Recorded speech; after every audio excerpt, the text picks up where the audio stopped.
പന്തീരാങ്കാവ് കേസിൽ പരാതിക്കാരിയായ യുവതി കാഠ്മണ്ഡുവിൽ മാതാപിതാക്കളെ കാണാൻ താൽപ്പര്യമില്ല എന്നും സ്വന്തം ഇഷ്ടപ്രകാരമാണ് സമൂഹമാധ്യമങ്ങളിൽ വീഡിയോ ഇട്ടതെന്നും പോലീസിൽ മൊഴി നൽകിയ യുവതി വ്യാഴാഴ്ച രാത്രി തന്നെ ഡൽഹിക്ക് മടങ്ങിയിരുന്നു. പന്തീരാങ്കാവ് കേസിലെ പരാതിക്കാരിയായ യുവതി കാഠ്മണ്ഡുവിൽ എത്തിയെന്നാണ് പോലീസിന് ലഭിച്ചിരിക്കുന്ന വിവരം. വ്യാഴാഴ്ച രാത്രി വടക്കേക്കര പോലീസ് സ്റ്റേഷനിൽ ഹാജരായതിനു ശേഷം യുവതി കാഠ്മണ്ഡുവിലേക്ക് തിരിക്കുകയായിരുന്നു.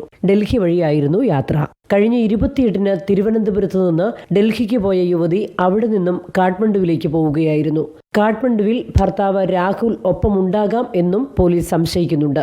28-ന് ശേഷം ഡൽഹി, കാഠ്മണ്ഡു എന്നിവിടങ്ങളിലായിരുന്നുവെന്ന് യുവതി പോലീസിന് മൊഴി നൽകിയിട്ടുണ്ട്. വീട്ടുകാരെ തൽക്കാലം കാണാൻ താൽപ്പര്യമില്ലെന്നായിരുന്നു യുവതിയുടെ പ്രതികരണം. വീഡിയോകൾ സമൂഹ മാധ്യമങ്ങളിൽ ഇട്ടത് സ്വന്തം ഇഷ്ടപ്രകാരമാണെന്നും മൊഴി നൽകിയിട്ടുണ്ട്. മൊഴിയെടുത്തതിനു ശേഷം പോലീസ് യുവതിയെ മജിസ്ട്രേറ്റിന് മുന്നിൽ ഹാജരാക്കിയിരുന്നു. അതിനുശേഷം ഡൽഹിക്ക് മടങ്ങിയ യുവതി ഇന്നലെ തന്നെ കാഠ്മണ്ഡുവിൽ എത്തിയെന്നാണ് വിവരം. Reporter ലേബി Sajeendran, in reporter, Kochi.